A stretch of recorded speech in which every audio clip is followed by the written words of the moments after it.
pastèque ailleurs ou bien c'est ici que tu as commencé avec l'histoire des pastèques? C'est à PK24 que tu as commencé avec la pastèque. Ici. Et qui en a parlé d'abord? Bon, ce sont les collègues. Puisque j'ai commencé en tant que vendeur. Et en plus, je me suis inspiré comment faire pour pouvoir produire. Ok. Et tu as commencé avec toujours les 3 hectares ou bien? Non, j'avais commencé au départ avec 1 hectare. Avec 1 hectare. Oui. Et l'année passée, j'ai travaillé avec 3 hectares. 1 hectare et 2 hectares de l'autre côté. Cette année, j'ai travaillé 10 hectares de pastèques et 1 hectare de gombo. Ok. Donc tu ne fais pas seulement la pastèque, tu fais souvent aussi le gombo. Et ça donne bien. Très bien. Dans la zone où tu n'as pas de problème. Mais je vois pourquoi tu as laissé le gombo dessus. Bon, les employés qui travaillent dans le gombo, ils travaillent en même temps dans la pastèque. Et quand on a fini l'accord de la pastèque, on a eu difficulté pour la main d'œuvre. Oui, parce que aussi, la main d'œuvre est très difficile. On a commencé en bas là et on n'a pas pu finir. Et quelles sont les difficultés que tu as ici? Nous avons des difficultés d'eau. Oui, puisque cette année, nous avons subi la sécheresse. Nous avons semé ce champ de pastèque le 1er mars.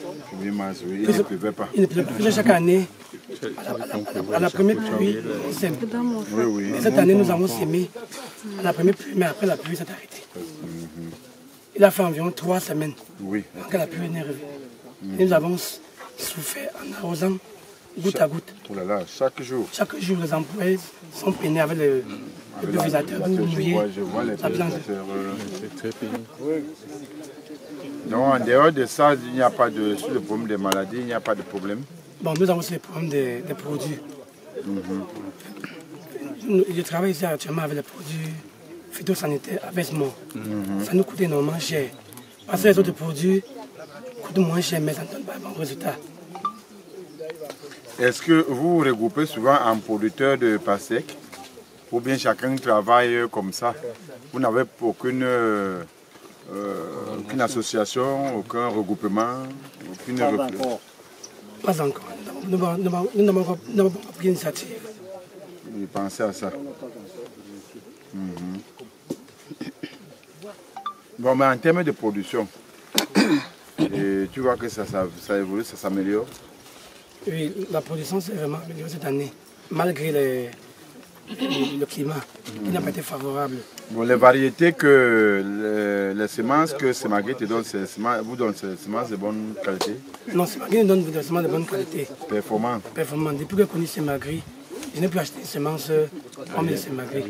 Il y a mes collègues qui m'ont conseillé non, il faut laver la semence, relaver la même semence pour s'aimer, pour économiser. C'est-à-dire non. Et chaque fois, mes fruits sont parfois les meilleurs fruits. Oui, tout à fait. Oui. Ok. Bon, en termes de vente aussi, la vente, ça se passe bien? Les années antérieures, la vente s'est passée dans de bonnes conditions.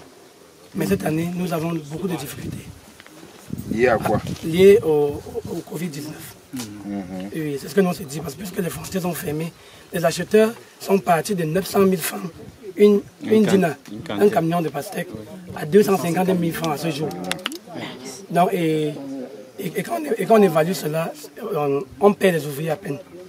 Il y a des champs où je n'ai pas encore même liquidé les ouvriers. Oui.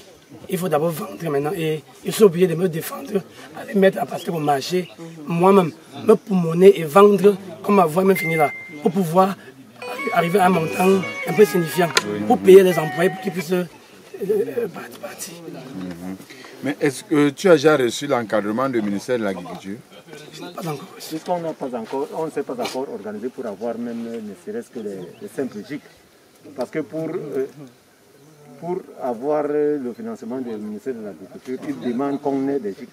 Vous organisez en GIC ou en coopérative? Ce n'est pas déjà le financement, on parle de l'encadrement. On commence par l'encadrement pour arriver... Ceux qui sont chargés à venir nous encadrer, puisqu'on leur donne des choses, le matériel et les produits, les engrais, pour éviter d'être en contact avec vous, ils calent avec et ils ne viennent pas nous encadrer. Oui, concernant... Oui, on les connaît. Oui, on connaît même là où se trouve leur bureau. Mais tu ne peux pas aller les brutaliser.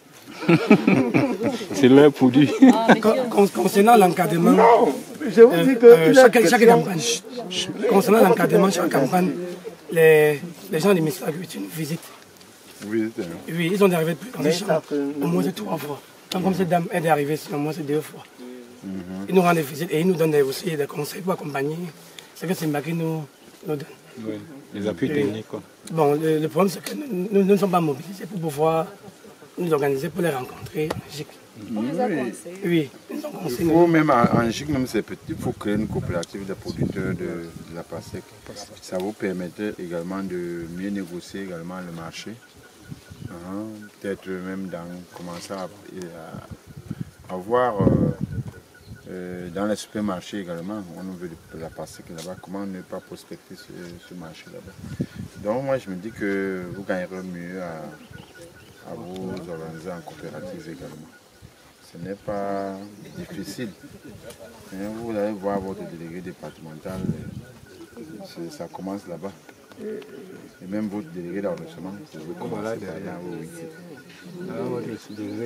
Ah, monsieur, l'année passée, au même moment, j'étais ici en tournée avec M. Ngando, en chef produit.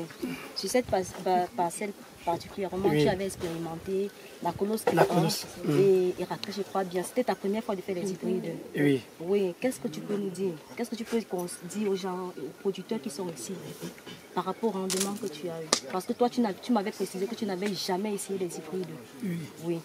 Et M. Ngando t'a conseillé, tu as dit voilà, je me lance, je vais faire au moins 2 parcelles. Tu avais fait la colosse là et la colosse de l'autre côté. Oui. Est-ce qu'on peut avoir tes impressions par rapport à ça? Oui, l'année passée, c'était vraiment du succès. Parce que je n'avais jamais essayé la variété Colosse F1. Et par le conseil de M. Ngando, le technicien, j'ai pu vraiment essayer et j'ai eu vraiment un succès. J'ai eu les meilleurs fruits. Je pense que j'étais même là et avec même le technicien du laboratoire. Et il a même vu le champ, il a vraiment apprécié. Oui, là c'était encore à la floraison. À la floraison, oui. Et à la fin, nous avons eu vraiment les meilleurs fruits. M. Ngando en est témoin. Oui, qu'est-ce que tu peux dire par rapport aux hybrides? Est-ce que tu peux conseiller les autres producteurs d'essayer les hybrides?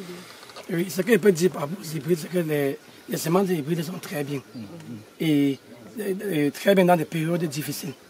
Parce que puisque j'avais essayé cet hybride en saison pluvieuse. Et malgré tous les tempéraments de la pluie, ça a pu résister à la maladie et au climat. Et ça a produit beaucoup plus. Contrairement à cette année, quand je n'ai pas fait les hybrides, le climat nous a vraiment menacé. Et le rendement n'a pas été conséquent. Le rendement n'a pas été conséquent. Tu n'as pas fait beaucoup. beaucoup. Tu as quand même fait... Non, je n'ai pas fait les hybrides. Il a contrairement. L'année passée, j'avais fait les hybrides. Mais il a eu une bonne adaptabilité. Il a fait les hybrides en essayant donc c'est même une petite quantité. C'est ce que je dis. Puisque tu as fait Colosse et Héraclès, sont les hybrides. Et par rapport aux 2 variétés, par rapport à Colosse et Héraclès, comparé aux variétés standards, il y a eu un bon rendement, je ne sais pas. Cette année, avec le climat, ça n'a pas donné. Ça n'a pas donné. Donc vous avez eu tous ces échecs-là. C'est plutôt la variété qui n'est pas hybride cette année qui m'a un peu... Qui s'est bien comportée.